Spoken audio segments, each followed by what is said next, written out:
In the scorching heat of the Egyptian desert stands a forgotten temple, its sandstone walls bearing witness to thousands of years of history. For Amira Najem, it was nothing but an unexpected inheritance from a grandfather she barely knew, just another crumbling ruin among many. Little did she know that behind those ancient walls lived over 200 sacred animals, guardians of secrets long forgotten by the modern world. Each creature, from the smallest scarab beetle to the regal falcon, carried within them fragments of ancient magic, preserved through millennia of dedicated service to gods whose names are now merely footnotes in history books.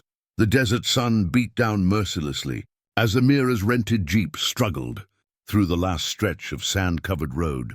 The GPS had given up an hour ago, leaving her to navigate by the hand-drawn map the lawyer had provided, along with her grandfather's will. Sweat trickled down her back, despite the vehicle's laboring air conditioner. "It should be just beyond that ridge," she muttered, squinting at the horizon where heat waves distorted the landscape. Her mother had called her foolish for coming all this way for a pile of ancient rocks, but something about the old photograph of the temple had called to her. As she crested the final dune, the structure appeared suddenly, rising from the sand like a mirage. Sandstone pillars, weathered but intact, framed an entrance partially buried by centuries of desert winds. The sight made her breath catch. It was far more preserved than she'd expected. Parking the jeep in the shadow of a nearby rock formation, Amira gathered her backpack and the brass key that had accompanied the deed. The key was unusual, heavy for its size, with the head shaped like the jackal god Anubis. She could have sworn it grew warmer in her palm as she approached the temple. "You must be the granddaughter," a voice called, startling her. A man emerged from the shadow of a fallen column, his weathered face creased with a cautious smile. "I am Hassan. I watched over this place for your grandfather." Amira tensed. "No one mentioned a caretaker," Hassan shrugged. "Not officially. Your grandfather and I had an understanding." He gestured toward the temple entrance. "It has been waiting for you." "It's just a building," Amira replied, though something about the way he spoke made her uneasy. Hassan's smile didn't reach his eyes. "The villagers avoid this place. They say it is still inhabited by what? Snakes and scorpions?" "By the old ones. The sacred ones." He pointed to the ground around the entrance. "Look closely." Amira knelt to examine what she'd assumed were erosion patterns in the sand. Upon closer inspection, they resolved into tracks, paw prints of various sizes, some familiar, others unlike any animal she recognized. Most disturbing was their number. The area around the entrance looked as busy as a marketplace, made recently, Hassan noted. "They come and go, mostly at night. Someone's pets," Amira suggested, though she didn't believe it. "They were miles from any settlement." Hassan merely shrugged again. "Your grandfather understood their ways. Perhaps you will too." He helped her clear enough sand to reveal the ancient door, a massive slab of limestone with metal fittings that should have rusted away millennia ago, but somehow remained intact. The keyhole was precisely fitted, as if crafted recently rather than thousands of years ago. When Amira inserted the brass key, it grew so warm she nearly dropped it. The mechanism turned with surprising smoothness, and the massive door swung inward on silent hinges. Revealing darkness beyond, cool air rushed out, carrying scents of incense, fur, and something else, something alive. As her eyes adjusted to the dimness, Amira could make out a vast hall, supported by columns carved to resemble bundled papyrus. The floor bore mosaics depicting animal-headed gods processing toward a central altar. Shafts of light penetrated the gloom through cleverly positioned openings in the ceiling. "Your inheritance," Hassan said softly. "I will return tomorrow with supplies. You stay after sunset." Before Amira could protest, he was already walking away. "Wait, what am I supposed to do here?" "Listen," he called back without turning. "They have been waiting a long time." Alone now, Amira stepped fully inside, her footsteps echoing. As her eyes continued to adjust, she noticed strange shadows moving between the columns, too deliberate to be cast by the shifting sunlight. Something skittered across the floor, too quickly to identify. From deeper within came a sound like the rustle of feathers. The door swung shut behind her with a decisive thud. Amira spun around, heart pounding, as the brass key turned in the lock of its own accord. And then from the darkness ahead, two golden eyes blinked open, watching her with ancient intelligence. Amira's heart hammered against her ribs as the golden eyes drew closer. She fumbled for her phone's flashlight, illuminating a magnificent cobra, its hood flared and scales gleaming like polished bronze. The serpent rose nearly to her waist, swaying hypnotically. "Stay back," she whispered, backing toward the door. Her hand found only smooth stone.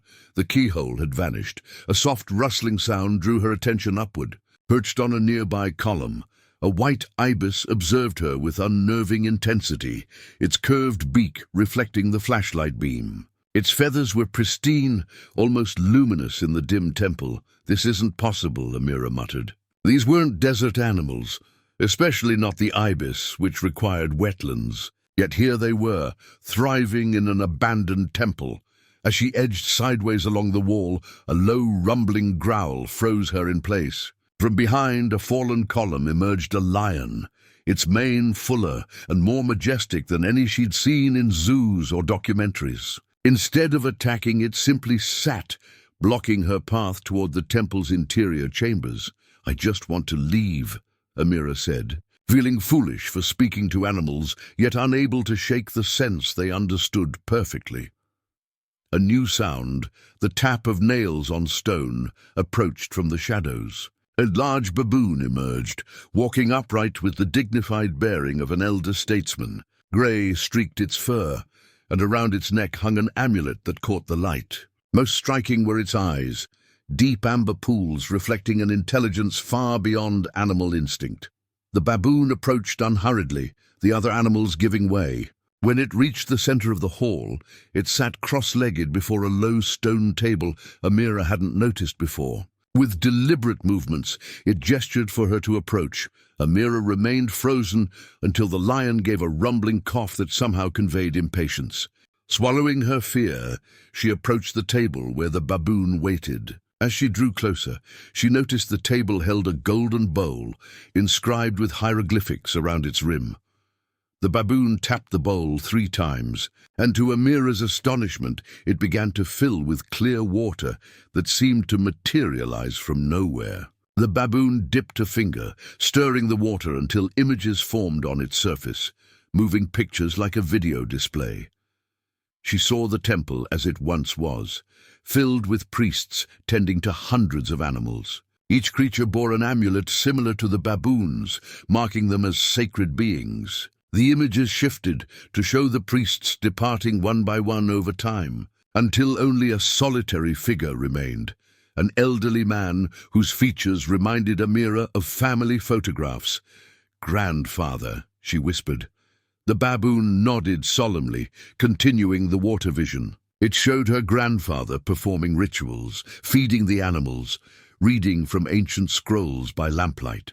Then came images of his final days, growing weaker until he collapsed before this very table. The animals gathered around him as he used his last strength to write a letter and seal it with wax.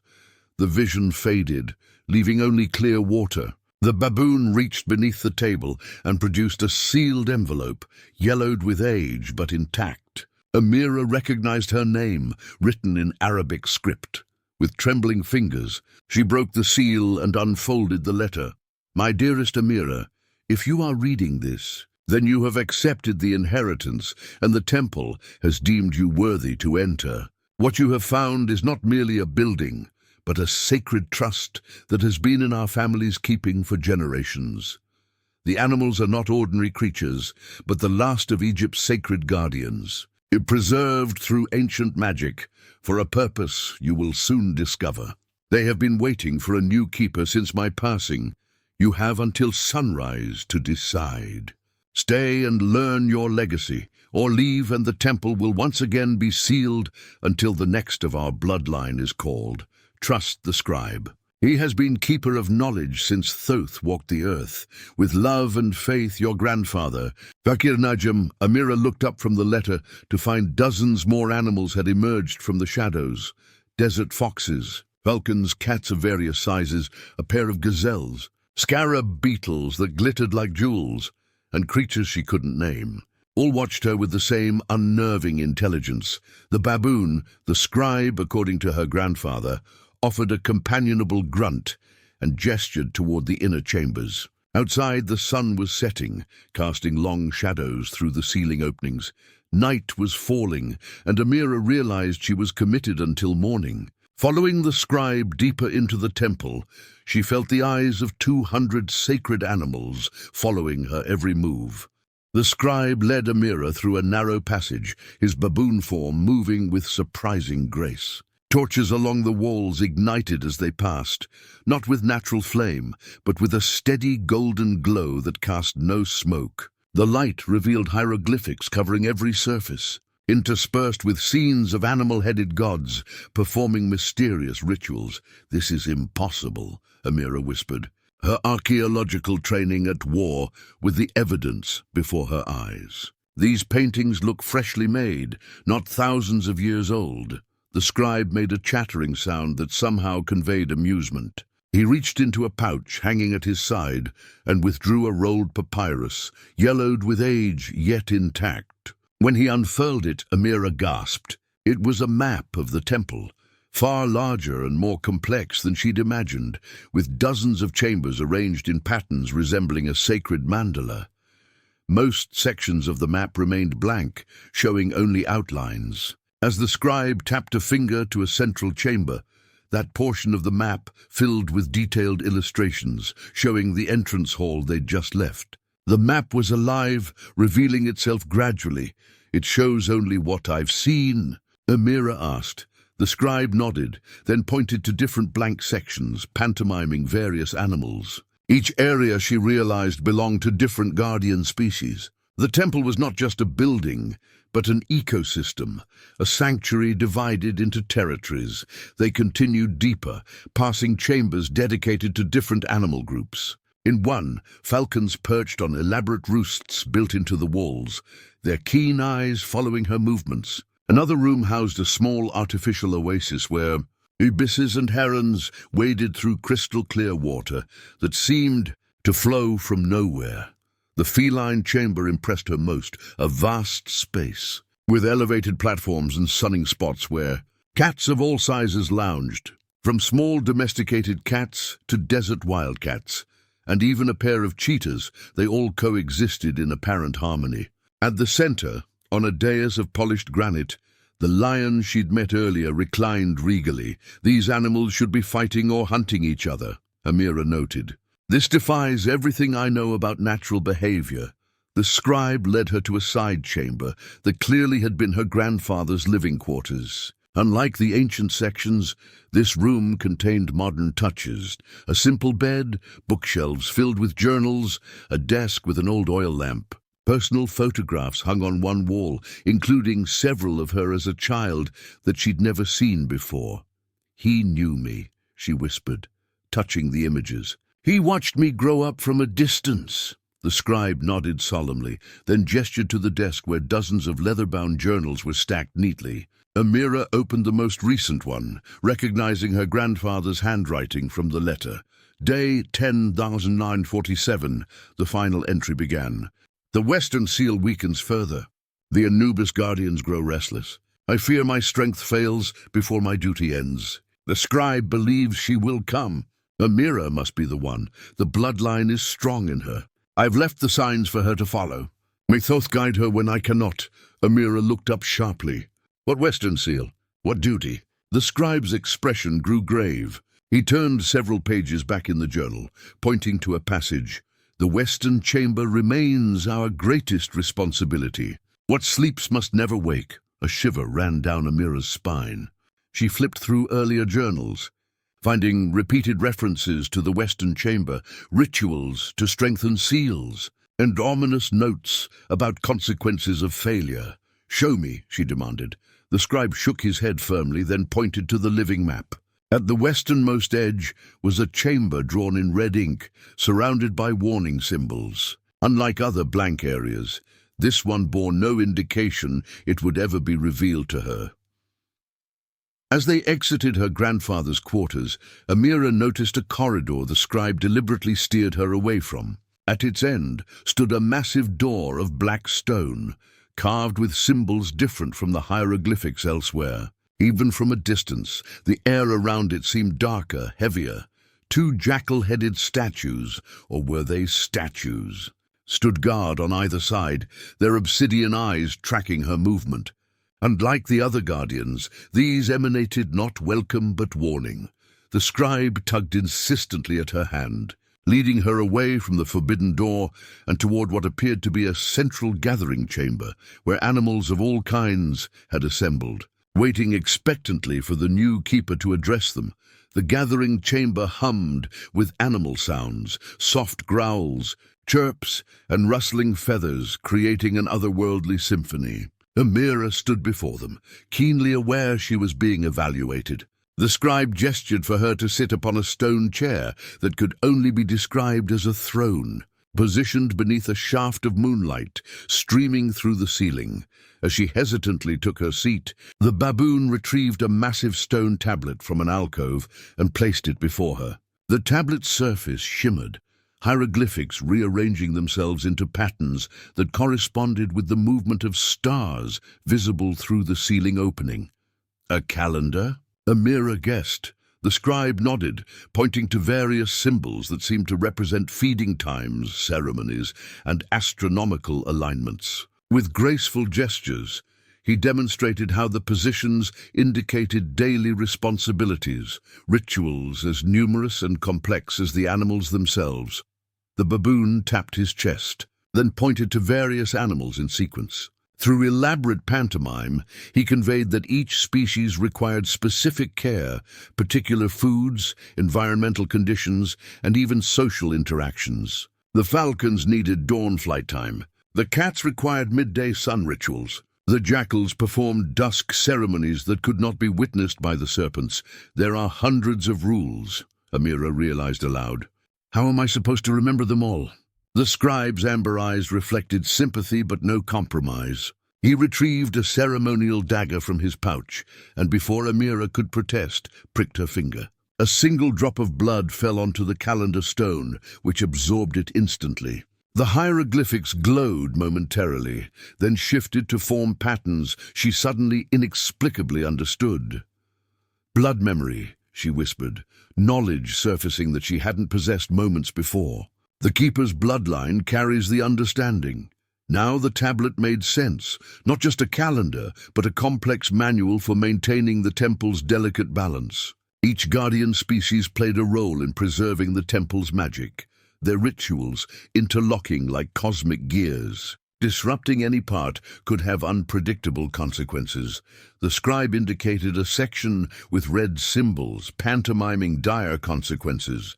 Amira understood the warning. Certain animals must never be allowed to meet. Ancient rivalries, cats and birds, jackals and ibises, remained volatile despite millennia of coexistence. What happens if rules are broken? She asked. The baboon's expression grew solemn. He led her to a wall, bearing a mural of chaos, animals fighting, structures crumbling, and at the center, a dark form emerging from the western chamber. A sudden commotion interrupted the lesson. A young desert fox had wandered into the feline sanctuary, causing hisses and growls of territorial displeasure. Before the scribe could intervene, Amira instinctively clapped her hands in a pattern her conscious mind didn't recognize. The sound resonated with unusual clarity, and the agitated cats immediately settled, allowing the fox safe passage back to its proper domain. The scribe's eyes widened with something like respect. Other animal guardians exchanged glances of apparent approval. I don't know how I knew to do that, Amira admitted. The baboon pointed again to her bloodline, then to the mural's corner where human figures performed similar gestures. Keepers of the past, her ancestors, channeling innate knowledge passed through generations. He directed her attention to another prohibition, a stylized western sun symbol crossed with warning marks. The western chamber again. Whatever was sealed, there remained the temple's greatest taboo. As the lesson continued, the scribe conveyed the daily rhythm. Morning offerings at dawn. Midday alignment of sacred objects. Evening recitation of binding spells. Midnight inspection of the seals. Each ritual maintained the temple's magic and kept its residents in harmony. By the time moonlight shifted to indicate midnight, Amira's head swam with information. The scribe seemed to sense her overwhelm and guided her back to her grandfather's quarters, now prepared with fresh linens and water. Before leaving her to rest, the baboon placed a hand on her shoulder, his eyes conveying what words could not, that despite the complexity and burden, she was not alone. Generations had managed this responsibility before her. As Amira settled onto the simple bed, exhaustion overtaking her, she realized the rhythm of her heartbeat had synchronized with the temple's subtle pulse. Whether by magic or blood memory, her body was already adapting to its new reality as keeper of Egypt's most sacred menagerie. Amira woke to sunlight streaming through cleverly positioned shafts in the ceiling. For a disorienting moment, she wondered if the previous day's events had been a dream, but the soft padding of paws outside her door confirmed her new reality. Following instincts she didn't understand, she performed a brief morning ritual, washing her hands and face in a basin that refilled itself, then touching her forehead to the eastern wall as the sun crested the horizon. A gentle scratching announced the scribe's arrival. The baboon entered carrying fresh fruits on a beaten copper platter, dates, figs, and pomegranates arranged in a specific pattern that Amira somehow knew was ceremonial rather than decorative. The peaceful morning was interrupted by a distant mechanical rumble. The scribe's ears perked up in alarm, and he hurried Amira through the temple corridors to the entrance hall. Throughout the temple, animals retreated to hiding places with practiced efficiency. Hassan, Amira remembered. He said he'd return with supplies. Sure enough, the caretaker's weathered jeep approached through the desert heat. As he unloaded boxes near the entrance, Amira stepped outside, blinking in the harsh sunlight. The transition from the temple's cool interior felt like crossing between worlds. "You stayed the night," Hassan observed, surprise evident in his voice. "Few do, their first time." "You knew about the animals," Amira said. "It wasn't a question," Hassan nodded. "Your grandfather trusted me to bring supplies and keep outsiders away. I never enter, that is not my place." He gestured to the boxes. "Food, water, and some things you requested." "I didn't request anything." Hassan smiled mysteriously. "The temple has ways of communicating needs." As they moved supplies inside, Amira's phone, forgotten in her pocket, suddenly buzzed with incoming messages. Dozens of missed calls and texts accumulated during her night in the temple's depths where no signal reached. Her mother's increasingly frantic voice messages made her wince with guilt. "Amira, where are you? The lawyer said you picked up the inheritance documents. Please tell me you're not actually at that forsaken place." She stepped outside again to return the call, watching Hassan's jeep disappear over the dunes. "Mom, I'm fine. The temple is interesting. I might stay a few days." "Days? Amira, you have responsibilities." "Your dissertation deadline? This is more important," Amira interrupted, surprising herself with the conviction in her voice. "Important? It's a crumbling ruin your grandfather was obsessed with. He chose those old stones over his family. Don't make his mistake." The conversation deteriorated from there. After promising to check in daily, Amira ended the call to find several text messages from her department advisor. "Local authorities contacted university about your presence at restricted archaeological site. Do you have proper permits? Respond immediately." Amira frowned. The temple hadn't been listed as a protected site in any documentation. Who had reported her presence? She typed a carefully worded response claiming preliminary survey work for her dissertation, promising proper paperwork would follow. As she tucked her phone away, a flicker of movement caught her eye. On a distant dune, a figure watched through binoculars before ducking out of sight. Inside, the scribe waited anxiously, his expression questioning. "Just my mother worrying," Amira explained. "And apparently someone reported me to antiquities authorities." She held up her phone. "Technology, blessing and curse." The baboon eyed the device warily, then led her deeper into the temple. As they passed through different chambers, Amira noticed her phone's signal strength fluctuating wildly. In some areas, particularly near the western sections, the screen went completely dead, only to revive as they moved away. In the central chamber, several animals had emerged from hiding: the lion, the cobra, and a majestic falcon that watched her with unnerving intensity. They formed a loose semicircle that felt distinctly like a council meeting. The scribe retrieved a clay tablet and stylus, scratching rapid hieroglyphics that Amira, to her ongoing amazement, could read. "Outside interest dangerous. Old enemies still search. Enemies." "What enemies?" The baboon wrote again. "Those who would use temple magic for power. Those who seek what lies beyond western door." The falcon screeched, wings spread in apparent agitation. The scribe's writing continued. "You must protect our secret. Human world cannot know we exist." Amira thought of the university authorities, the mysterious observer on the dune, her mother's concerns. The ordinary world pulled at her even as the temple's mysteries drew her deeper. "I need a story," she realized aloud. "Something to explain my presence here without revealing the truth." The animals exchanged glances that seemed to convey approval. The scribe wrote a final message before setting aside the tablet. "Deception to protect truth is sometimes necessary. Your grandfather understood this burden." Over the next 3 days, Amira established a routine, learning the temple's rhythms while constructing a plausible archaeological cover story. She photographed exterior hieroglyphics and made detailed notes about architectural features visible to outside observers, carefully avoiding any evidence of the temple's true nature. On the morning of her 4th day, while performing the sunrise ritual, she noticed a small desert fox watching her from behind a column. Unlike the other sacred animals who maintained a respectful distance, this one, barely more than a kit with oversized ears and curious eyes, followed her openly throughout the day. "You've made a friend," Hassan remarked that afternoon, delivering fresh supplies. "The young ones are less bound by old traditions."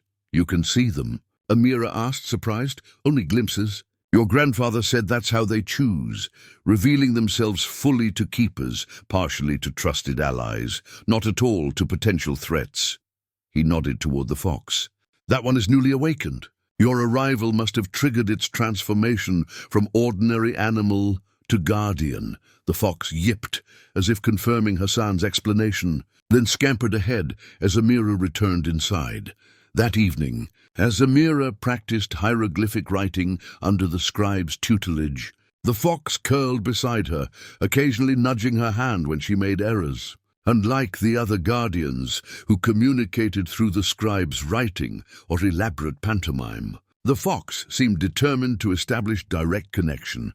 After the lesson, the fox led her to a small chamber she hadn't visited before. The walls bore images of humans and animals touching foreheads, with silver lines connecting their eyes. At the center stood a pedestal holding a silver ankh pendant on a fine chain. The scribe entered behind them, nodding approval at the fox's initiative. He gestured for Amira to take the pendant, then pointed to hieroglyphics that translated roughly to "first bond" and "chosen guide." "You want me to bond with this fox?" Amira asked. The baboon nodded, then pointed to her, the fox, and the temple as a whole, pantomiming a connection between them. When Amira hesitated, the fox whined softly and placed a paw on her knee. Something in those amber eyes, intelligence, loneliness, hope, resonated deeply within her. This creature was young like her, new to its sacred role, seeking understanding in a world of ancient obligations. "All right," she whispered. "What do we do?"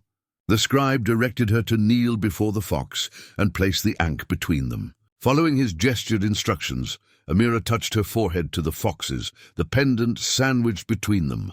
The metal grew warm, then almost hot, but not painfully so. A strange sensation washed over her, like diving into cool water after desert heat. Behind her closed eyelids, images flickered, the temple as it once was, filled with priests and sacred animals. The gradual abandonment as old religions faded. Centuries of guardians maintaining vigil as the outside world forgot them.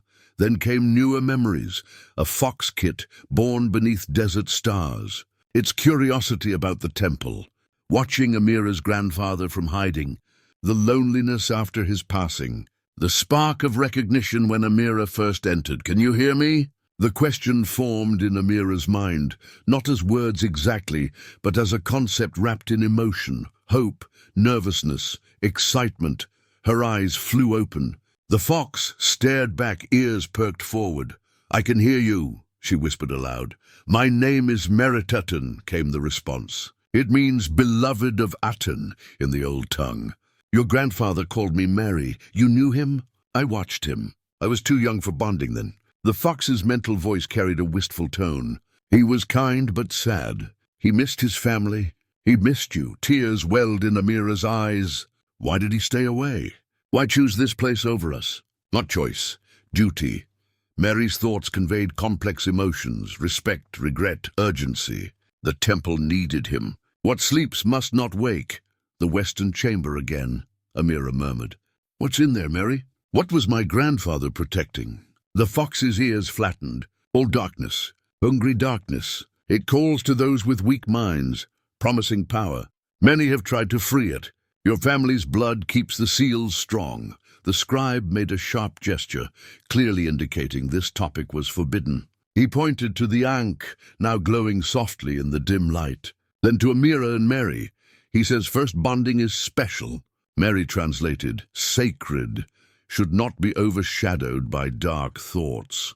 Amira nodded, placing the chain around her neck. The pendant settled against her skin, warm and comforting. With it came a constant, gentle awareness of Mary's presence at the edge of her consciousness, not intrusive, but reassuring. That night, instead of sleeping in her grandfather's quarters, Amira joined Mary in the fox's den, within a small side chamber. As desert winds howled outside, she curled beside her new companion, their minds touching in dreams of desert stars and ancient ceremonies. For the first time since arriving, Amira felt not like an intruder or reluctant inheritor, but like she belonged. Whatever secrets the temple still held, whatever duties awaited, she would face them with Mary at her side.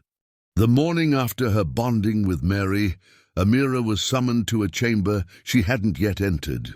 The scribe led her down a spiraling staircase to a perfectly circular room, where the floor depicted an elaborate mosaic of interconnected animal figures arranged in concentric rings. "The council chamber," Mary explained, trotting beside her, "where guardians gather to make important decisions." As if on cue, animals began entering through various doorways, one for each species. The lion entered first, taking position at the mosaic's center. The falcon perched on a stone pedestal to his right, while the cobra coiled on a cushion to his left. Other guardians arranged themselves according to what Amira now recognized as a strict hierarchy, with predators generally closer to the center and smaller creatures toward the outer rings. The scribe took position directly opposite the lion, completing the inner circle. He gestured for Amira to stand in the very center, a place marked with the symbol of Thoth, god of wisdom. "They're all here," Mary whispered in her mind. "Every guardian species represented. This hasn't happened since your grandfather's acceptance ceremony." Amira noted with interest that while most positions were filled, several spaces in the mosaic remained conspicuously empty. "Are some guardians missing?" she asked aloud. The scribe nodded, then etched hieroglyphics on a tablet. "Some bloodlines ended. Some chose to leave. Some positions unfilled for generations." The lion rumbled, a sound carrying unmistakable authority. The scribe translated, "Lion speaks as voice of Ra. He welcomes Keeper of Blood, but questions your commitment. Many humans have abandoned their duty. I'm still learning what that duty entails, Amira replied carefully. Another rumble from the lion, more dismissive this time. He says learning is not doing, Mary translated. The temple needs action, not understanding, the falcon screeched, wings spreading slightly. The cobra raised its head, hood flaring. Disagreement, Mary explained. Falcon believes you should be given time. Cobra thinks time is what we lack. Amira watched the subtle posturing as different factions made their positions known. The cats largely supported the lion's impatience. Birds sided with the falcon's call for patience. Reptiles aligned with the cobra's urgency. Smaller mammals remained neutral, their body language cautious. They don't all agree, Amira observed. I thought they were unified in purpose. United in protection, divided in method, Mary replied. It's always been so. The council maintains balance between factions. The scribe's tablet filled with new writing. Your grandfather worked to reform old ways. Some resisted. Some supported. Division remains. Reform what exactly? Amira asked. The lion growled, clearly displeased by the question. Several cats hissed their agreement. Lion faction believes in strict adherence to ancient ways, Mary explained. Your grandfather thought some traditions could be modified without compromising protection. The scribe added, Western seals growing weaker, traditional methods failing. Your grandfather sought new approaches, created controversy.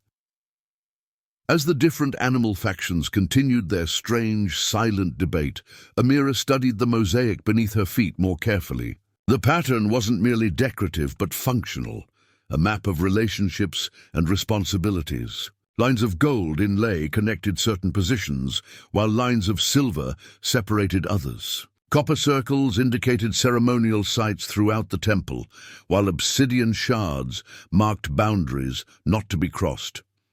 This shows who can interact with whom, she realized.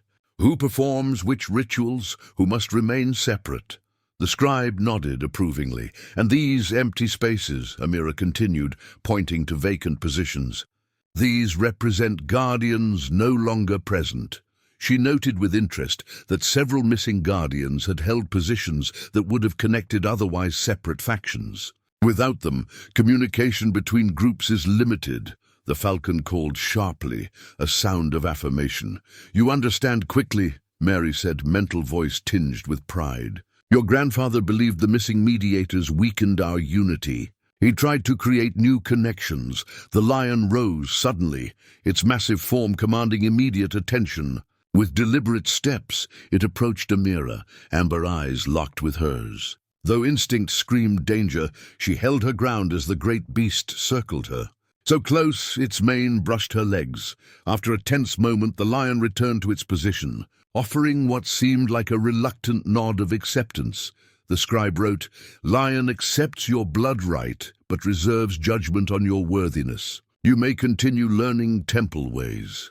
As the council dispersed, Amira realized she'd been granted a temporary reprieve, not full acceptance. Whatever reforms her grandfather had attempted remained contentious. Whatever weakening affected the Western seals continued, and she, regardless of her readiness, stood at the center of an ancient power struggle whose rules she was only beginning to comprehend. As dusk approached on the 7th day of Amira's residence, an unusual tension filled the temple. Animals moved with greater purpose, and even the scribe seemed distracted during their morning lesson. Full moon rises tonight, Mary explained, as they watched preparations from a quiet alcove. Time for the alignment ritual. What does that entail? Amira asked, both curious and apprehensive. You'll conduct your first major ceremony as keeper. All guardians will attend. The scribe appeared, carrying an ornate wooden staff topped with a silver ankh symbol that matched Amira's pendant. The staff's wood was a rich, golden color, polished by countless hands over millennia. Acacia, Amira identified automatically, another bit of knowledge surfacing from her blood memory. Sacred to temple rituals. The baboon nodded, demonstrating how to hold the staff during the ceremony. His movements were precise, clearly important to the ritual's efficacy. After several practice attempts, he seemed satisfied with Amira's technique. and led her to a chamber she hadn't yet entered. The alignment chamber proved to be a perfect circle with a domed ceiling. At its center stood a raised dais surrounded by concentric rings of stone, each carved with astronomical symbols. Above, the dome featured an opening positioned to allow moonlight to shine directly onto the dais during the full moon. Throughout the afternoon, Amira rehearsed the ritual under the scribe's exacting guidance.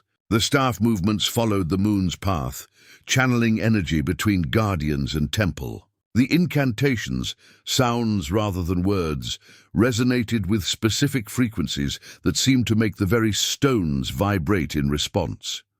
"You're doing well," Mary encouraged, as Amira struggled with a particularly complex sequence. "Better than I expected for a first attempt. Thanks for the vote of confidence," Amira replied dryly, though she appreciated the support. As sunset approached, guardians began filing into the chamber, taking positions along the stone rings according to the hierarchy she'd observed in the council. The lion, falcon, and cobra took the innermost positions, with other species arranged outward by rank. Amira noticed with concern that several animals watched her with clear skepticism, particularly the lion and its feline allies. The pressure to perform correctly intensified under their scrutiny. When full darkness fell, the scribe escorted her to the central dais. Moonlight had not yet reached the opening above, but anticipation filled the chamber. Amira took her position, staff held vertically before her, and waited. The first silver beam struck the dais precisely at the staff's base. Following her training, Amira began the ritual, moving the staff through prescribed patterns that caught and directed the moonlight. The silver ankh at its tip traced luminous paths through the air, creating geometric patterns that hung suspended like ghostly architecture. As she worked, guardian animals added their voices, the lion's deep rumble, the falcon's piercing cry, the cobra's sibilant hiss, creating harmonics that made the patterns shimmer and pulse with increasing intensity. Halfway through, disaster nearly struck. Her complex transition required Amira to reverse the staff's motion while maintaining the established energy pattern. Her grip faltered, disrupting the light geometry. Several animals growled in alarm as the pattern threatened to collapse. Acting on instinct rather than training, Amira spun the staff in a figure-8 motion not part of the prescribed sequence. To her relief, the pattern stabilized, though transformed into a slightly different configuration than intended. The scribe's eyes widened in surprise. The lion rumbled questioningly, but the ritual's momentum carried forward as moonlight continued its path across the dais. The ceremony's final phase required all guardians to contribute energy to the pattern. Each animal projected its essence, visualized as colored light emanating from their eyes, into the geometric structure Amira had created. The combined energies swirled through the pattern, intensifying until the entire chamber glowed with otherworldly light. At the critical moment, Amira brought the staff down sharply, driving its base into a small depression at the dais center. The geometric pattern collapsed inward, energy flowing down the staff into the temple floor. The light spread outward through channels beneath the stone rings, following pathways that extended throughout the temple complex. As the last energies dissipated, Amira felt a wave of exhaustion. She'd maintained focus for nearly 2 hours, channeling forces she barely understood. Despite her improvisation, the ritual had succeeded. The temple hummed with renewed energy, and the guardian seemed satisfied, if surprised. The scribe approached, his expression a mixture of relief and curiosity. He wrote briefly on his tablet, "You used your grandfather's innovation. How did you know?" "I didn't," Amira admitted. "It just felt right." The lion approached, studying her with new intensity before offering what seemed like a respectful nod. Other guardians followed suit, acknowledging her performance with various gestures of approval. "You've earned respect tonight," Mary noted as they left the chamber, but also raised questions. "The traditional ritual has been performed unchanged for millennia, until your grandfather attempted modifications. By instinctively using his method, you've declared your position in the reform debate. Amira hadn't intended any political statement, but she recognized the implications. Like her grandfather before her, she had chosen innovation over tradition when tradition faltered. The consequences of that choice remained to be seen. The successful ritual earned Amira greater freedom within the temple. Areas previously restricted now open to her exploration, and even skeptical guardians acknowledged her with respectful nods as she passed. With Mary as her constant companion and translator, she delved deeper into the temple's mysteries, learning its rhythms and secrets. Yet one question continued to plague her: what exactly lay behind the western door? What required such vigilant protection? Late one night, unable to sleep, Amira returned to her grandfather's quarters to search his journals more thoroughly. While the scribe had shown her selected passages, she suspected there was more he'd deliberately withheld. "There must be something here," she muttered, examining the stone walls for hidden compartments. "What exactly are we looking for?" Mary asked, helping with the search by sniffing along the baseboards. "Anything about the western chamber?" Grandfather was researching alternatives to traditional methods. There must be notes he kept private. Amira ran her fingers along the edge of the simple wooden desk, feeling a slight irregularity beneath one corner. Pressing the spot triggered a mechanism that released a small drawer hidden in the desk's underside. Inside lay a leather-bound journal different from the others, smaller, its cover darkened with age and what looked disturbingly like dried blood. Half of its pages appeared burned, the edges blackened and fragile. He tried to destroy this, Amira realized. Why preserve it at all? Perhaps he couldn't bring himself to erase knowledge, even dangerous knowledge, Mary suggested. The intact pages contained densely written notes, interspersed with diagrams and equations. Unlike the methodical records in his other journals, these entries were frantic, the handwriting increasingly erratic. Day 8421. One entry began. "Confirm my suspicions. The entity is not contained, but merely imprisoned. The distinction is crucial. Containment implies stasis, but what dwells in the western chamber is active, conscious, constantly testing its bonds. The guardians aren't merely preserving a temple, they're prison wardens," Amira's breath caught. Prison wardens? Later entries grew more disturbing. Day 9103.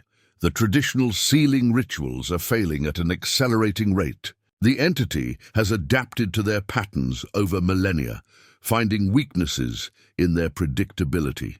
Each repetition teaches it more about its bonds. We are literally strengthening our enemy through our efforts to contain it. Day 9587. I've identified the entity as a fragment of Apep, the chaos serpent. Not the deity of myth, but something that inspired those myths, a cosmic force opposed to Ma'at, to order itself. Ancient priests captured this fragment during a rare celestial alignment, but lacked the means to destroy it. The temple was built as a prison, the sacred animals recruited as eternal guards. Day 10-224, the scribe resists my research. The lion faction opposes any deviation from tradition. They fear change more than failure. They don't understand that doing the same thing while expecting different results is madness. The seals will fail within my lifetime at the current degradation rate.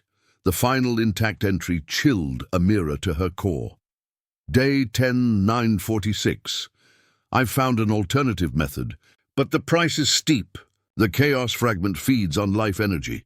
Traditional rituals supply minimal sustenance while reinforcing bonds. My method would strengthen bonds by offering concentrated essence, willing sacrifice rather than trickled offerings. I've prepared the ritual chamber. If I've calculated correctly, one human life force freely given could reset the seal for another century. Enough time for Amira to find a permanent solution. The scribe has agreed to send her the signs when the time comes. May Thoth guide her path. The journal ended there. The next day would have been his final entry, the day he died. "He sacrificed himself," Amira whispered, tears blurring her vision. He didn't abandon us. He saved us all. A soft sound at the doorway alerted her to the scribe's presence. The baboon's solemn eyes confirmed the journal's terrible truth. "You knew," Amira said. "You knew what he planned." The scribe nodded, approaching slowly to take the journal from her trembling hands. He pointed to the burned section, then pantomimed ripping pages out. He destroyed the ritual instructions. "Why? If I need to continue his work," the baboon shook his head vehemently, writing on his tablet, "Not your sacrifice. Never intended for you. Wanted you to find different way." "There's division among the guardians about this knowledge," Mary added, pressing against Amira's leg supportively. "Some believe keepers should focus only on traditional methods, remaining ignorant of what they truly guard. Others, like your grandfather, believe understanding the enemy is essential to defeating it. And which side are you on?" Amira asked the scribe directly.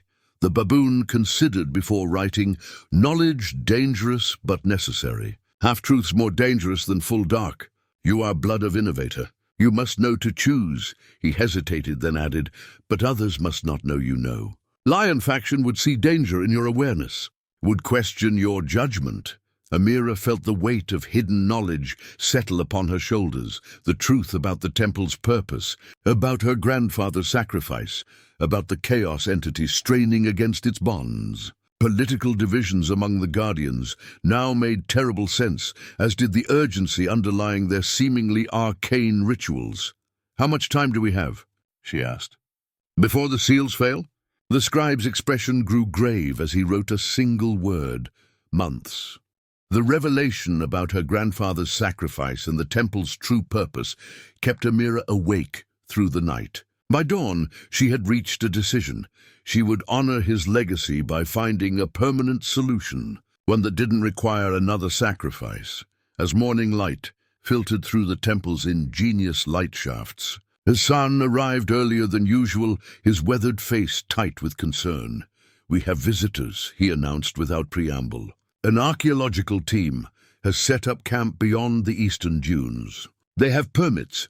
"That's not possible," Amira replied. "This site isn't registered with the Antiquities Authority." Hassan handed her a manila folder containing official-looking documents. "It is now. Someone submitted your grandfather's old survey work. The site has been classified as a potential temple to Thoth with significant historical value. Included with the permits were surveillance photographs showing a research team unloading equipment from four-wheel drive vehicles. The team appeared well-funded and professional, with satellite communications gear and ground-penetrating radar. The leader is Professor Malik from Cairo University," Hassan continued.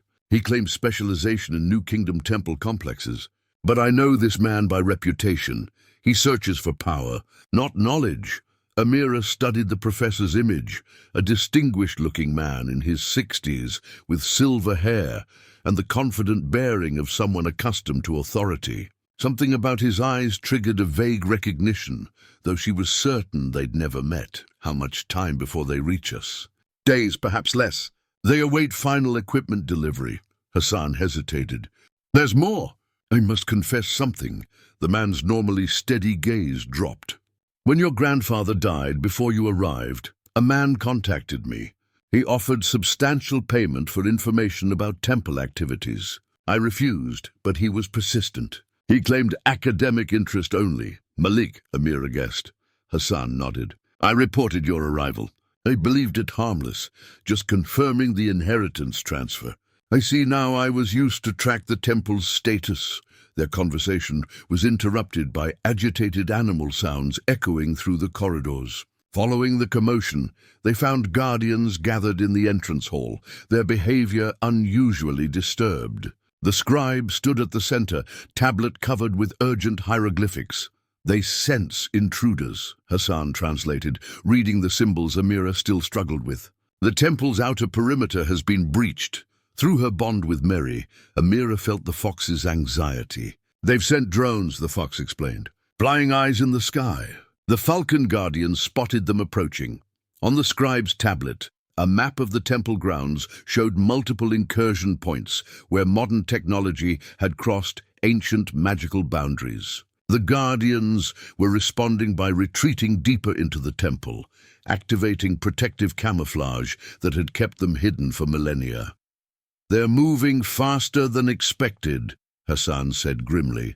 The professor must have received approval ahead of the official permits. The scribe's writing continued. "Outsiders must not reach Western Chamber. Danger increases with human presence. Entity feeds on attention, grows stronger when observed. What do we do?" Amira asked, looking between Hassan and the scribe. "I can't exactly tell them to leave, because an ancient chaos god is imprisoned here. You must misdirect them," Mary suggested. "Give them a discovery significant enough to satisfy academic curiosity, but far from the Western section."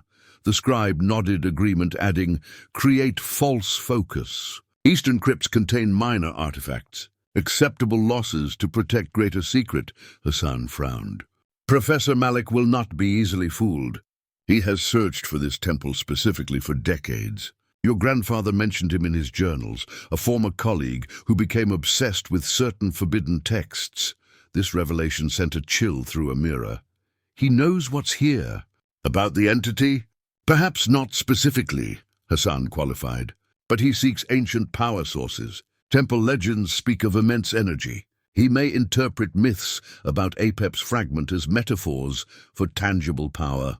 The scribe's expression darkened as he wrote, "Malik cannot reach Western Chamber. Energy signatures would confirm entity's presence. Would attempt to harness what cannot be controlled." The conversation halted as a falcon guardian swept into the hall, screeching urgently. Through Mary, Amira understood the message.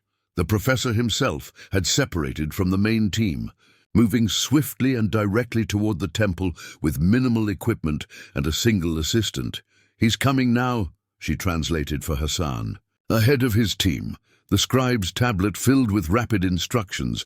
"Must establish your authority. Claim archaeological discovery rights. Use human laws to delay while we strengthen inner defenses." Hassan nodded. "I'll intercept him at the outer perimeter. Guide him to the entrance hall only. You prepare as temple keeper." As Hassan departed, Amira faced the assembled guardians. "We need to hide you all. Anyone not magically bound to the temple should retreat to inner chambers." The scribe confirmed her order, coordinating the guardians' withdrawal. Within minutes, the temple's outer sections appeared abandoned, just another ancient ruin partially reclaimed by desert sands. Only Mary remained at Amira's side as she prepared to face Professor Malik, the first real threat to the temple's secret in generations, arriving precisely when the seals were at their weakest. Amira spent the next hour hastily preparing a scholarly facade. She spread her notes and photographs across a makeshift workspace near the entrance, creating the appearance of an organized archaeological survey. Beside these, she placed a carefully edited version of her grandfather's journal, one that mentioned only conventional historical observations. With all references to guardians or the Western Chamber removed, he approaches.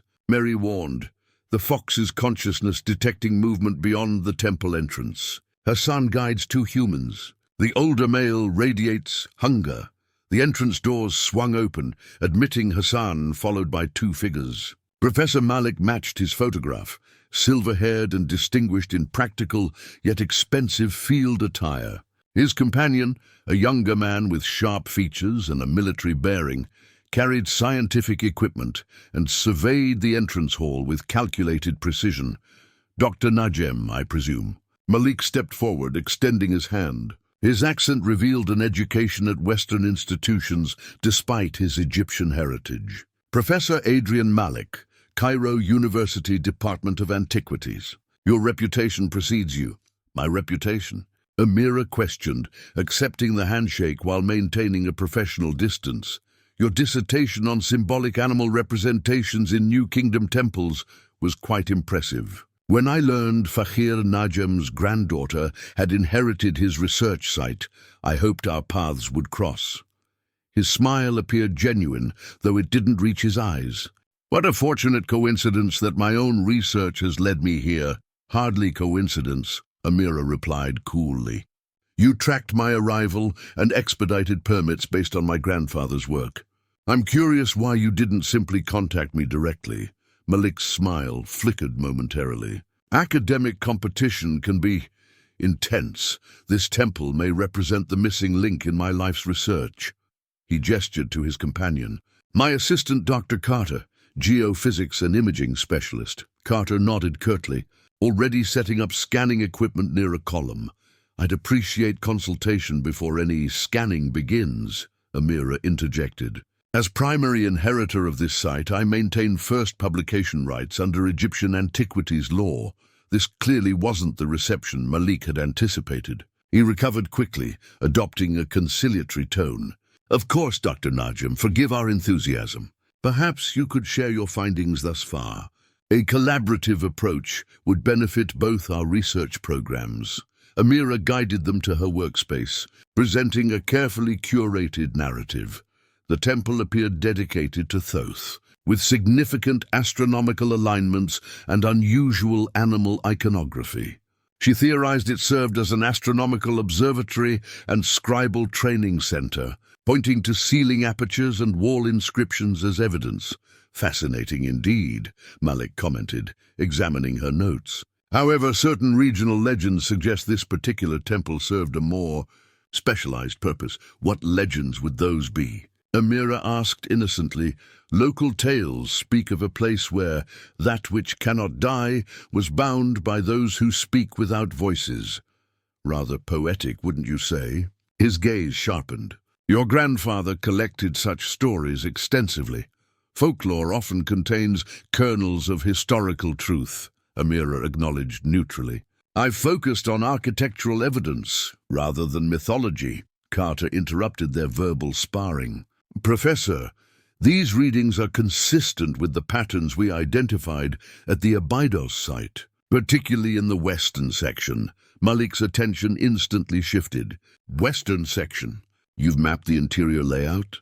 Partially, Amira replied, presenting a deliberately incomplete map that emphasized eastern chambers while minimizing western areas.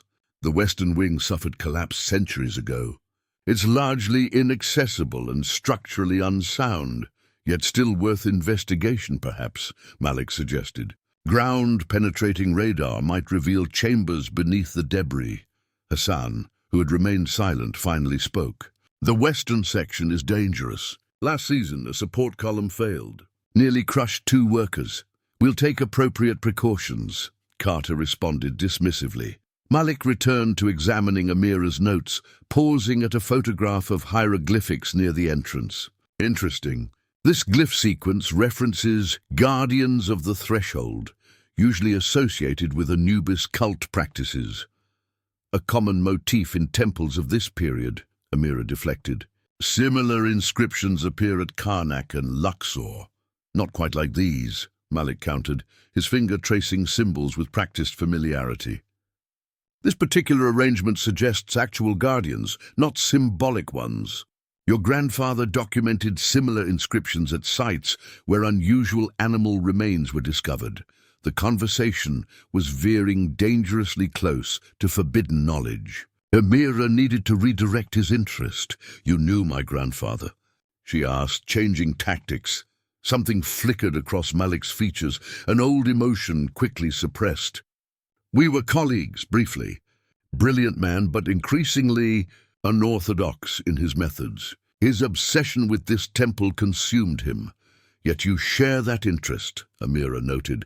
From a more scientific perspective, Malik qualified. Your grandfather mixed archaeology with mysticism. I seek tangible evidence of advanced ancient knowledge. Then you'll be interested in the eastern crypts, Amira offered the prepared bait. I've identified ritual objects there that suggest sophisticated astronomical calculations. As hoped, this diverted Malik's attention. The rest of their meeting proceeded more safely, with Amira presenting enough legitimate archaeological findings to satisfy immediate curiosity while steering them away from sensitive areas. When they finally departed, promising to return with their full team the following day, Amira exchanged a knowing glance with Hassan. He suspects, Hassan said once they were alone. Yes, Amira agreed. But he doesn't know for certain. And that gives us time to prepare. He knows more than he reveals, Mary added, emerging from hiding. His mind radiates recognition when he examines temple symbols. He's seen them before. The scribe appeared, tablet already filled with urgent writing. Malik dangerous. Seeks chaos fragment. Known to Guardian histories as seeker of forbidden power. Your grandfather's rival. Rival? Amira questioned. He said they were colleagues. The scribe's expression darkened as he wrote, more than colleagues. Blood relation. Your grandfather's half-brother. Cast out from keeper lineage for attempting forbidden communion with Western Chamber. The revelation of Malik's true identity left Amira reeling. Her grandfather's half-brother, a rejected keeper from the same bloodline, now returned with unknown intentions. The temple's danger had suddenly become deeply personal. Why wasn't I told this immediately? She demanded of the scribe. The baboon's expression conveyed regret as he wrote, hoped he had abandoned quest. Many decades since last attempt. Believed him too old for final try. Final try at what, exactly? Amira pressed. What does he want with the chaos fragment? The scribe hesitated before writing, immortality. Entity offers false promise of eternal life to those who free it. Corruption disguised as ascension. With Malik's team arriving the next day, Amira needed complete information, not carefully filtered half-truths. With Mary's support, she convinced the scribe to reveal the temple's deepest secrets. Beginning with the Western Chamber, they journeyed through rarely used passages toward the forbidden area, moving quietly to avoid alerting Guardian factions that might oppose this investigation. As they approached, the temple's atmosphere changed subtly, the air growing heavier, the light dimmer, despite identical torch configurations. The passage ended at a curved wall, covered with hieroglyphics unlike any Amira had seen elsewhere in the temple. These symbols seemed to writhe slightly when viewed peripherally, becoming still only when directly observed. The wall of prophecy, Amira whispered, knowledge surfacing from her blood memory. The scribe nodded, gesturing for her to approach. Unlike ordinary hieroglyphics, these couldn't be read sequentially. Instead, they formed patterns that conveyed concepts directly to the mind of a keeper. Placing her palm against the cool stone, Amira closed her eyes. Images formed in her consciousness, not like reading, but like remembering something long, forgotten. She saw the chaos, fragments captured during a rare celestial alignment, ancient priests using the convergence of 7 stars to weaken Apep's essence, enough to separate a fragment. The priests, ancestors of her bloodline, constructed the temple around this fragment, binding it with spells woven into the very stones. The wall revealed the nature of their enemy, not simply destructive, but corruptive. The fragment could not directly influence the physical world while bound, but it could touch minds, offering whispered promises tailored to deepest desires. To scholars, it promised forgotten knowledge. To the power-hungry, it offered dominion. To the dying, eternal life, all false, all leading to the same outcome. The prophecies showed what would happen if the entity escaped, not just destruction, but unraveling. Reality itself would distort around the fragment as it sought to reunite with its greater whole. The wall showed 7 days of catastrophic dissolution spreading outward from the temple, consuming all it touched until nothing remained but chaos. Most disturbing were images of those who had attempted to harness the entity's power, including a younger Malik.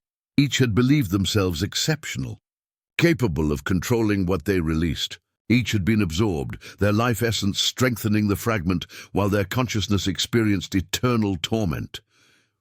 Amira recoiled from the wall, gasping. This is what Malik wants to control? It's madness. He believes he's found protection against absorption, Mary explained, having shared the vision through their bond. The wall shows his previous attempt.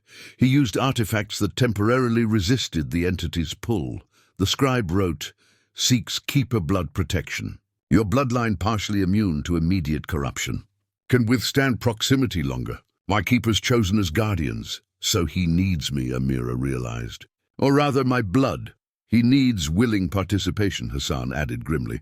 Forced blood sacrifice strengthens bonds rather than breaking them. Ancient safeguard built into temple magic. The final images from the prophecy wall replayed in Amira's mind. The ritual her grandfather had used for his sacrifice and its limitations. His willing life essence had reinforced the weakening bonds, but only temporarily. Each sacrifice bought less time than the one before as the entity adapted. We need to see the actual chamber, Amira decided. Not just prophecies about it. The scribe shook his head vehemently, writing, "Too dangerous. Entity would sense keeper presence, would focus attention, accelerate degradation. Then how am I supposed to find a solution?" Amira demanded. "I can't fight what I can't understand." After silent deliberation, the scribe led them to a small side chamber containing a single artifact, a canopic jar carved from obsidian, its lid shaped like a jackal's head. Unlike traditional canopic jars used for preserving organs during mummification, this one radiated cold energy that made the air around it shimmer. "Containment vessel," Hassan translated as the scribe wrote, "holds minuscule portion of entity's essence, separated for study by first keepers. Safer to examine than approaching chamber."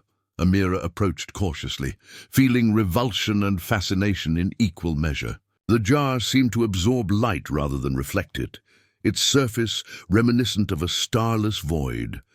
"How do I study it?" The scribe demonstrated a series of protective gestures, then carefully removed the lid. A wisp of darkness, darker than mere absence of light, curled upward like smoke before settling back into the jar. Just that brief exposure left Amira feeling drained and uneasy. "It feeds on life energy," Mary noted, staying well back. "Even this tiny fragment, the full entity must be immensely powerful," Amira observed. "How did the original priests capture it at all?" The scribe wrote, "Celestial alignment weakened it. 7 stars in perfect conjunction occurs once every 7,000 years. Next alignment in 4 centuries. Then we need another solution," Amira said firmly. "I refuse to believe sacrifice is the only option." As they resealed the jar, a distant alarm sounded, a falcon's cry echoing through the temple corridors with unnatural volume and persistence. Hassan's expression darkened. "Perimeter breach. Multiple intruders." The scribe's writing confirmed. "Malik returns with full team, earlier than expected. Magical barriers report mechanical penetration attempts." Amira felt time closing around her like a trap. Malik had arrived with unknown technology and clear intent. Her grandfather's sacrifice had bought her months, but she would have to find answers in days, perhaps hours. Rushing back to the entrance hall, Amira found guardians in disarray. Falcon messengers screeched reports of multiple breaches. Malik's team had deployed advanced equipment at several access points, bypassing both physical and magical barriers with disturbing efficiency. "He knows too much," Hassan muttered. "Moving with purpose, not exploration." Through her bond with Mary, Amira sensed the approaching threat, not just academic curiosity, but targeted invasion. The Fox's consciousness detected calculated patterns in the team's movements, positioning equipment at junctions where the temple's protective wards were thinnest. The scribe organized defensive measures, dispatching guardians to secure inner chambers while maintaining the illusion of an abandoned ruin. Smaller animals, scarabs, snakes, and mice, formed a surveillance network, reporting movements through the temple's complex communication system. Amira intercepted Malik at the main entrance, where he arrived with 4 researchers and considerable equipment. Unlike yesterday's cordial demeanor, today he projected authority and determination. "Dr. Najem," he greeted her curtly. "We've identified several promising research areas requiring immediate investigation. Your cooperation would be appreciated, but is not strictly necessary under the permits granted." "Professor Malik," Amira replied with forced calm. "Your permits require coordination with the primary researcher, that's me. Your team is trespassing." Malik smiled thinly. "Actually, the permits list me as project director with unrestricted access. A small administrative correction submitted this morning." He presented revised documentation bearing official stamps. Your contribution remains valued, of course. The legal maneuvering caught Amira off guard. Before she could formulate a response, Hassan stepped forward. There seems to be a misunderstanding, he began, but Malik cut him off with a dismissive gesture. No misunderstanding, old friend. Everything is proceeding as arranged. The words hung in the air like a physical blow. Amira turned to Hassan, whose expression confirmed the unthinkable. You're working with him, she whispered. Hassan's weathered face showed genuine regret. Not by choice initially. Malik has leverage, my family, my village, later. He shared certain knowledge. The temple's power could transform lives, Amira. Controlled properly, it could revolutionize everything from medicine to energy production. You've betrayed us, Amira said. The plural, including the guardians, now hidden throughout the temple. I've ensured our survival, Hassan countered. The seals are failing. Your grandfather's sacrifice bought time, nothing more. Malik has researched alternatives the guardians refused to consider. While they argued, Malik's team efficiently established a base of operations in the entrance hall. Carter, the assistant from yesterday, coordinated deployment of scanning equipment that emitted subtle vibrations, disrupting the temple's protective harmonics. Malik himself withdrew a metallic object from his pocket, a replica of the temple key. Modernized with electronic components. Remarkable craftsmanship, he commented, noting Amira's recognition.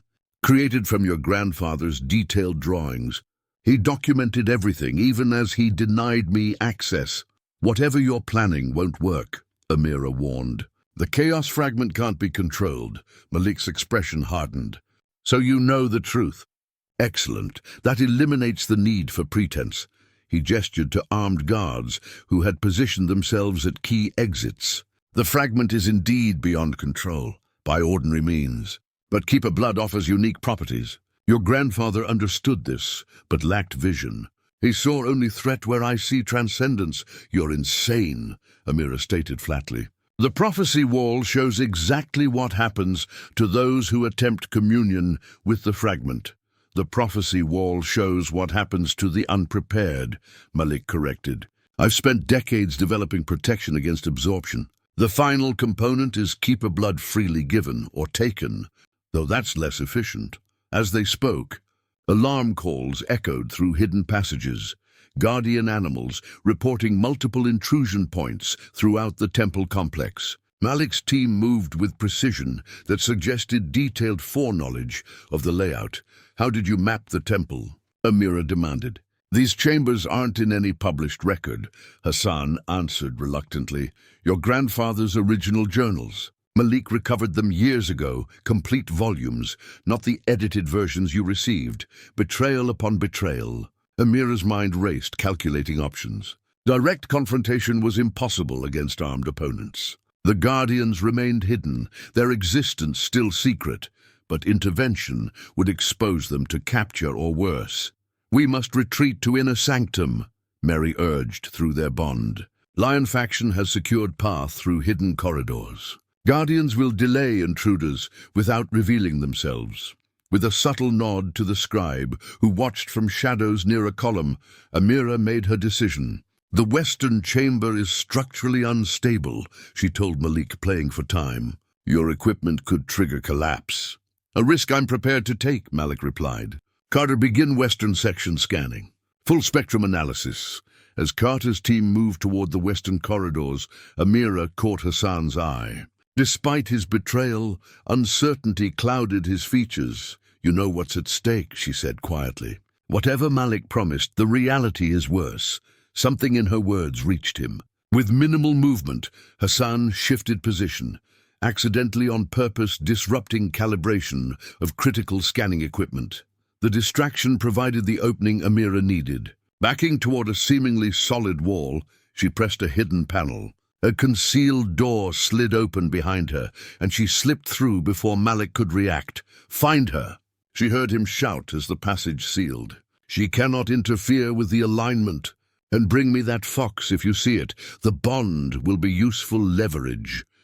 The hidden passage twisted through the temple's infrastructure, leading Amira deeper into its protected core. Mary padded silently beside her, the fox's enhanced senses navigating darkened corridors where even magical torches remained unlit to avoid detection.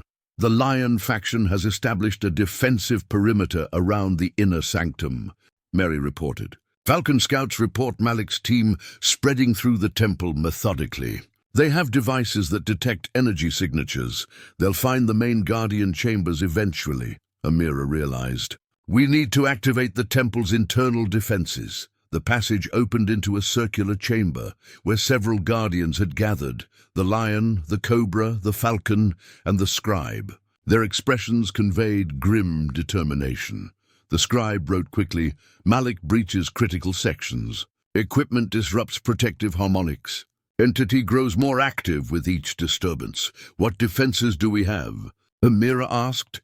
In response, the scribe revealed a recess containing 12 oil lamps crafted from hammered gold. Each bore symbols representing different guardian species and temple sectors. "The sacred lamps," Amira whispered, "blood memory providing recognition. They create barriers within the temple." The scribe nodded, explaining through writing that when lit in specific sequences, the lamps established energetic boundaries that could isolate temple sections. Unlike passive wards that Malik's technology circumvented, these active defenses adapted to intrusion attempts. Working together, Amira and the Guardians enacted the ancient protocol. As each lamp ignited with colorless flame, power surged through hidden channels in the temple's structure. Wall sections shifted, corridors realigned, and previously accessible chambers became mysteriously unreachable. The temple, designed as both sanctuary and prison, transformed into a living labyrinth. Through her bond with Mary, Amira monitored the confusion among Malik's team as passages that had appeared on their scanning equipment suddenly vanished or led to unexpected destinations. The temple's reconfiguration bought precious time, but wouldn't stop Malik forever. "He still has Hassan's knowledge," Amira reminded the Guardians. "And those replica keys." The scribe's expression darkened as he wrote, "Keys access main pathways only. Inner sanctum requires keeper blood, but entity grows stronger with disturbance. Malik's activities weaken remaining seals faster than anticipated." Scarab messengers brought reports of Malik's team deploying countermeasures, sonic devices that disrupted the temple's harmonics, weakening magical barriers. The intruders had split into 3 groups, one securing the entrance, another establishing monitoring equipment throughout accessible areas, and a third, led by Malik himself, methodically working toward the western chamber. Most disturbing was how deliberately they avoided capturing guardian animals, instead placing small devices near nesting areas and gathering places. The scribe identified these as measurement instruments designed to detect and record the unique energy signatures of sacred animals. "He's documenting everything," Amira realized, "creating a scientific record of what should remain hidden." The lion growled, its meaning clear even without translation. The time for subtle defense had passed, with reluctant approval from the scribe. Guardian animals began deploying active countermeasures. Desert foxes led research teams through disorienting loops in the labyrinth. Falcons disabled surveillance equipment with precision strikes. Scarab beetles infiltrated electronic devices, causing critical malfunctions. Meanwhile, Amira and the senior guardians retreated to the inner sanctum, a chamber directly adjacent to the western door, where they could monitor the seals while maintaining defensive operations. The sanctum's walls displayed real-time images of temple activities through a form of ancient surveillance. Amira watched Malik separate from his main group, taking only Carter and 2 guards equipped with strange devices that resembled modern technology merged with artifacts reminiscent of ancient Egyptian design. "He's heading directly for the western chamber," she observed. "How does he know exactly where to go?" The scribe's expression grew troubled as he wrote, "Blood calls to blood. Entity senses keeper lineage. draws Malik toward it. A sudden tremor shook the temple, dust raining from ceiling carvings. On the wall projections, Amira saw Malik's team deploying a device against a major support column.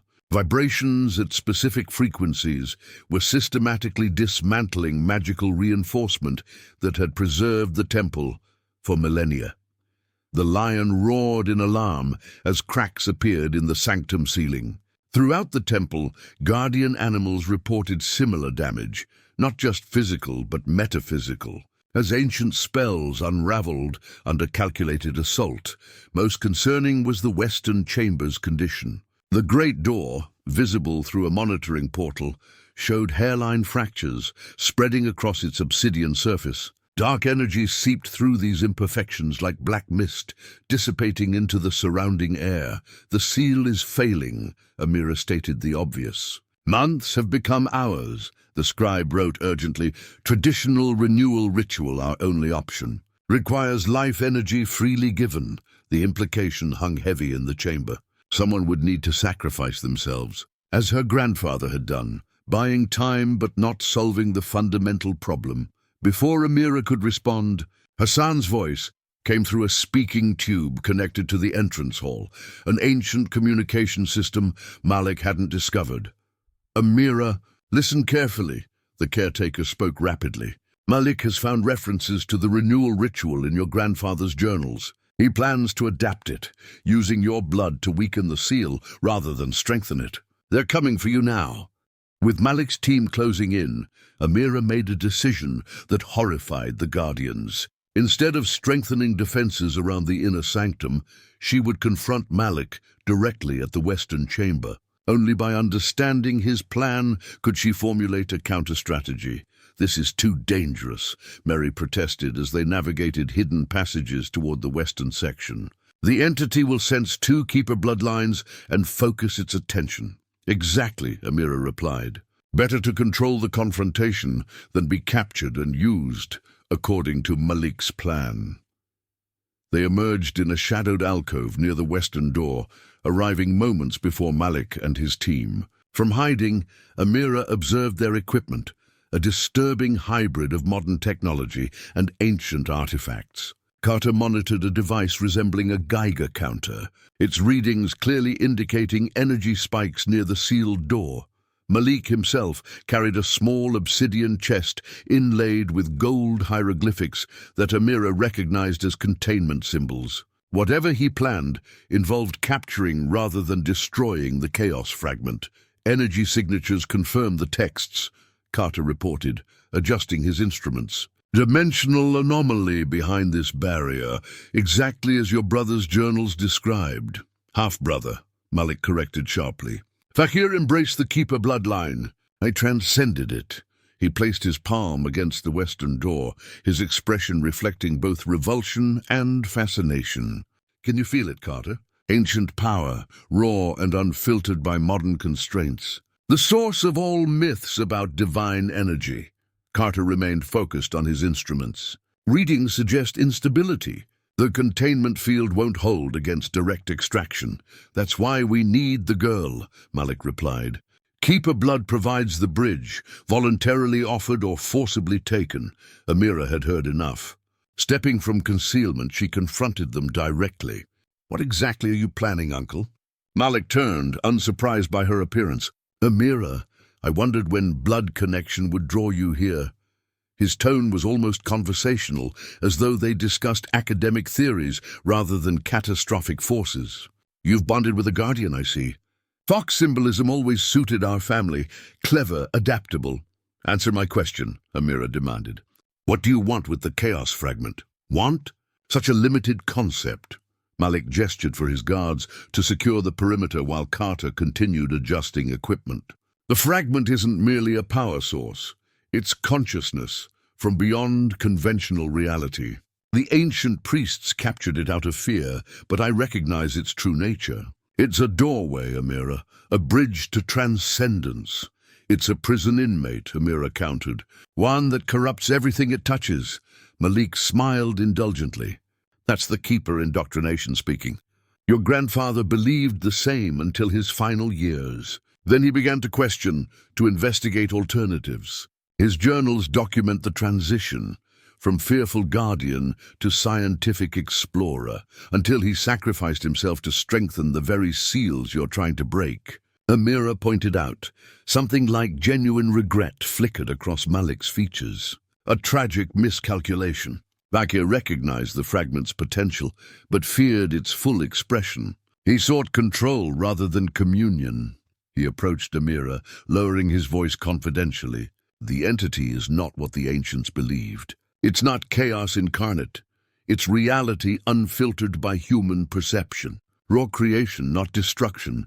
The certainty in his voice was more terrifying than anger would have been. Malik truly believed what he was saying, despite all evidence to the contrary. The prophecy wall shows exactly what happens during communion, Amira argued. Complete absorption. Consciousness trapped in eternal torment, while the fragment grows stronger. For unprepared minds, yes, Malik conceded. But I've developed protection. He tapped the obsidian chest. This containment vessel incorporates both ancient symbols and quantum field technology. It can harness the fragment's essence without releasing its consciousness. Carter interrupted. Professor, the field is fluctuating. We need to proceed immediately, Malik nodded. Prepare the extraction sequence. To Amira, he added, you could join us, you know. Your keeper blood makes you naturally resistant to initial corruption. Together we could harness this power safely. To what end? Amira asked, stalling while assessing options. Through her bond with Mary, she sensed guardian animals moving into position throughout the chamber. Unseen by Malik's team. Immortality is merely the beginning, Malik explained, his voice taking on a fervent quality. The fragment exists partially outside time, a consciousness that experiences all moments simultaneously. Communion offers not just extended life, but expanded perception beyond human limitations. As he spoke, Carter activated his equipment. The western door's fractures widened, dark energy seeping through in increasing quantities. The obsidian chest began to glow, symbols igniting with eldritch light as it responded to the fragment's proximity. You're making a mistake, Amira warned, backing toward the door.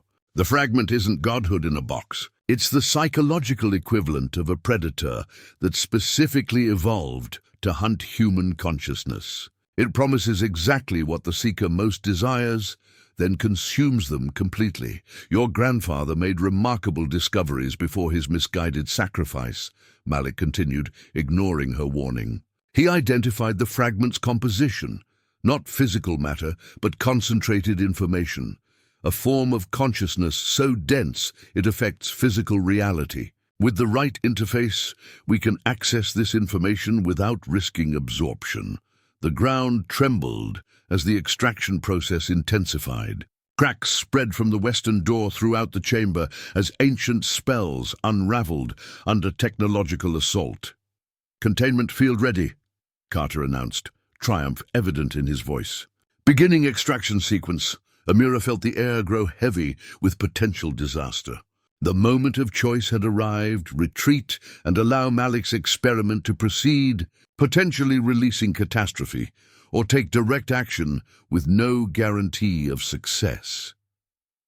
Behind her, through widening fractures in the western door, a voice that wasn't a voice whispered promises of knowledge, power, and reunion with her grandfather, if only she would help complete the doorway between worlds.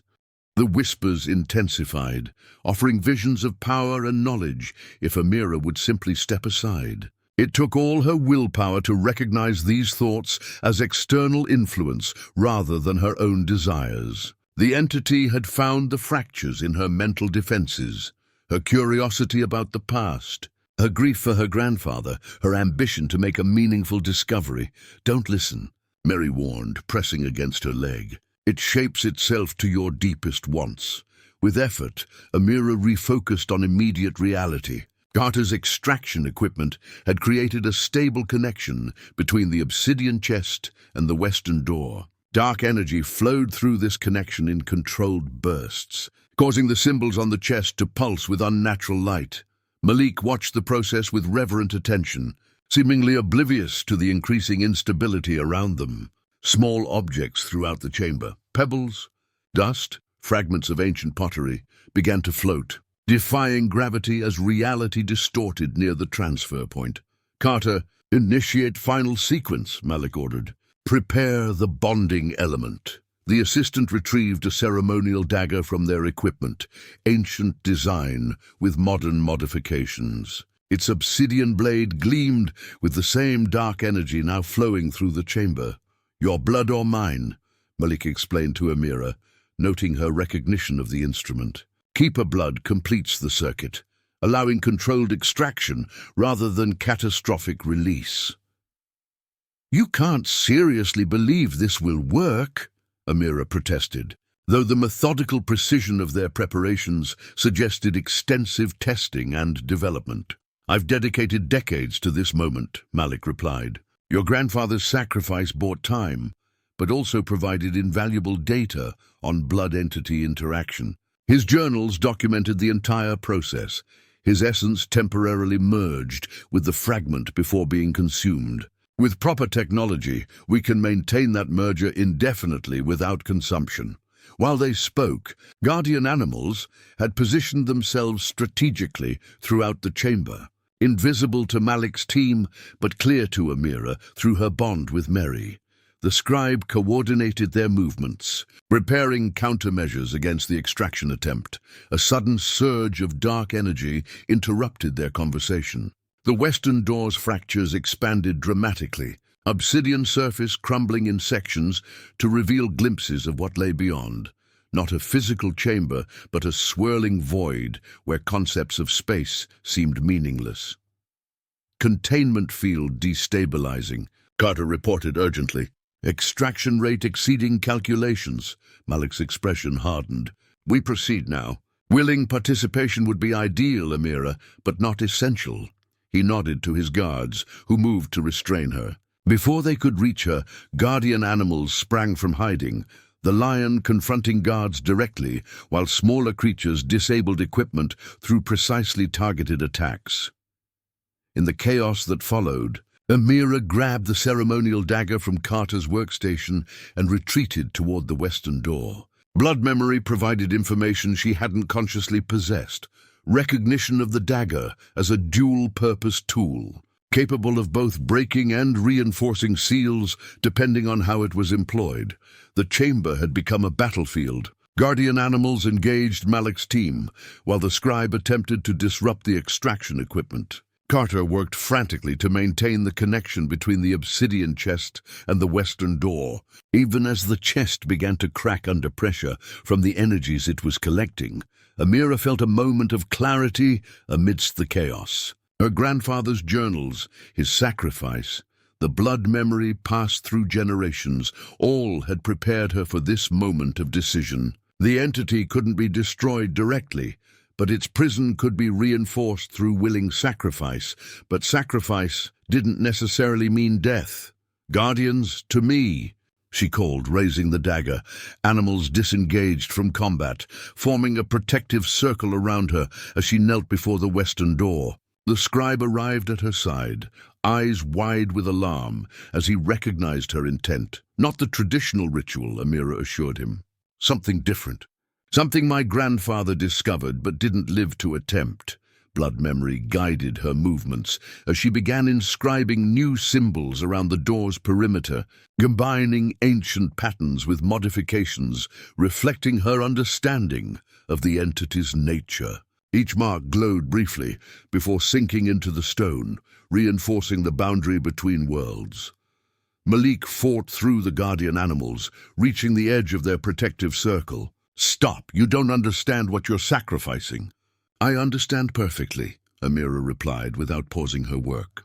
"Communion without consumption, binding without death." My grandfather found the answer, but lacked the strength to implement it alone.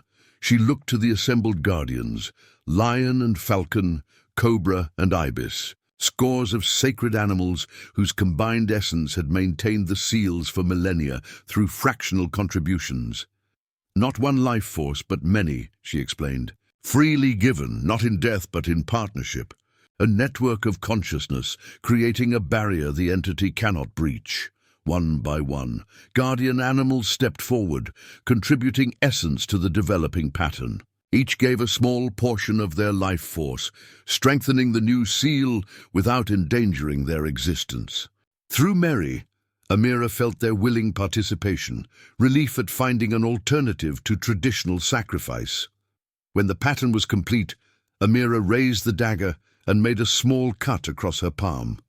As keeper blood touched the reinforced door, energy surged through the chamber. The extraction equipment overloaded, connections between the obsidian chest and western door severing as new seals established themselves. The chest shattered, releasing its partially captured contents. For a terrifying moment, dark energy swirled freely through the chamber, seeking escape. Then the new seal activated fully, drawing this essence back toward the western door, along with ambient energy that had leaked through earlier fractures. As the final elements of the entity returned to imprisonment, the western door transformed, obsidian becoming crystalline, opaque becoming translucent. Through this new barrier, Amira glimpsed the entity itself for the first time. Not merely darkness, but an absence more fundamental than mere lack of light. A void in reality's fabric that hungered for completion. Then the seal closed completely, the translucent surface becoming reflective, showing only the chamber and its occupants. The entity remained contained, though visible now through a barrier it could no longer influence. Malik stared at the transformed door in disbelief. "What have you done?" The transformed western door shimmered with opalescent light, its surface now a perfect mirror that reflected the chamber while containing what lay beyond. Amira stood before it, exhausted but triumphant, surrounded by guardian animals whose combined essence had created a new type of seal, one that required maintenance but not mortal sacrifice. Malik stared at the barrier, his life's ambition literally reflecting back at him. "You've made it visible," he whispered, approaching cautiously. "No one has ever seen the entity directly." "Containment through observation," Amira explained, understanding flowing through blood memory. "The entity gains power from being forgotten or misunderstood. Direct observation stabilizes its form." Carter checked his surviving instruments with growing astonishment. "The energy signatures are balanced. Containment is actually stronger than before, but," he looked to Amira, "it's linked to you somehow, and to them." He gestured to the guardian animals. The scribe approached, tablet filled with elegant hieroglyphics explaining the new reality. Keeper and guardians now permanently bonded to seal. Physical distance possible, but essence connection remains. Regular renewal required through ritual rather than sacrifice. Malik's equipment lay in ruins, his obsidian chest shattered beyond repair. His guards, intimidated by the display of guardian power, had retreated to the chamber entrance. Only Carter remained, scientific curiosity overcoming fear, as he documented the transformed seal. "Decades of research," Malik lamented, running his hand along the mirrored surface. "I sought to harness what you've merely re-imprisoned." "Not merely imprisoned," Amira corrected. "Transformed. The entity exists in relationship now, not isolation, connected to consciousness that can contain its chaos without being consumed, through her bond with Mary, expanded now to include awareness of all guardian animals." Amira sensed the entity beyond the mirror, still dangerous, still hungry, but no longer actively corrupting its surroundings. The barrier allowed observation without interaction, study without vulnerability. A low rumble drew their attention as Hassan entered the chamber, accompanied by the lion. The caretaker's expression reflected shame and wonder in equal measure. "The other researchers have left," he reported. "When the equipment failed, the temple's defensive measures activated fully. They believe the structure is collapsing, and the evidence of guardian animals?" Amira asked, "removed from their instruments before they departed. The temple protects its secrets." Hassan approached cautiously, uncertain of his welcome after his betrayal. "What you've accomplished here, it shouldn't have been possible." My grandfather found the answer, Amira said. Partnership instead of dominance. Shared burden instead of singular sacrifice. She looked pointedly at Malik. The very concept you rejected when you abandoned the keeper. Tradition. Something shifted in Malik's demeanor, the zealot's certainty giving way to scientists' curiosity. The mirror seal concept wasn't in any of his journals. Not in the ones you had, Amira replied. Some knowledge can only pass through blood memory. Carter completed his readings and approached his mentor. Professor, the authorities will be returning with reinforcements. The temple's unusual energy signatures were detected by satellite. We should depart while we can. Malik hesitated, decades of obsession warring with new understanding. You'll need protection, he finally said to Amira. Now that the entity is observable, others will come seeking it. The temple has guardians, she reminded him, and I am its keeper. After a final longing look at the mirrored door, Malik allowed Carter to lead him away. At the chamber entrance, he turned back. Your grandfather would be proud. He always believed you would find a better way. As they departed, Amira felt the temple responding to the renewed seal. Throughout the complex, damaged sections began self-repairing as ancient magic flowed through strengthened channels.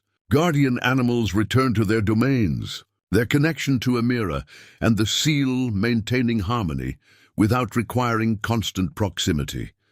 The scribe approached, offering a final object, a simple circlet of braided gold and silver, set with a crystal that echoed the mirrored door's opalescence, the guardian's crown.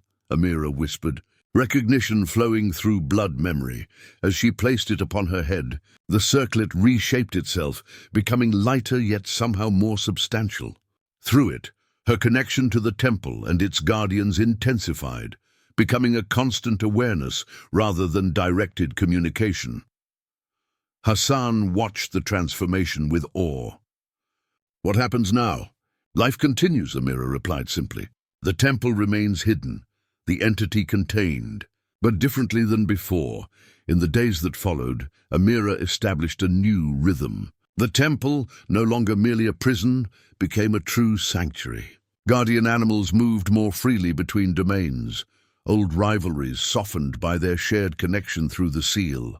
The outside world quickly lost interest in the site. Malik's formal report to archaeological authorities described a partially collapsed structure with minimal historical significance. University administrators, disappointed by the lack of meaningful discoveries, redirected funding to more promising locations.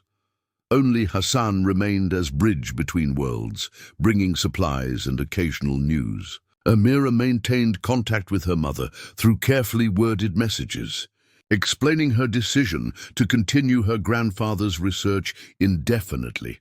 1 month after the sealing, as Amira performed the first renewal ritual with her guardian companions, she felt her grandfather's presence in the blood memory that flowed between generations, his knowledge, his sacrifice, his hope for a better solution. Standing before the mirrored door, surrounded by sacred animals whose bond with her had created a new type of magic. Amira finally understood what her inheritance truly meant. Not merely a building, not merely a responsibility, but a bridge between worlds, ancient and modern, magical and mundane, order and chaos, balanced through cooperation rather than conflict. Beyond the mirror, the entity remained, watching, waiting, contained. And Amira, last of the Keeper bloodline and first of a new tradition, watched in return.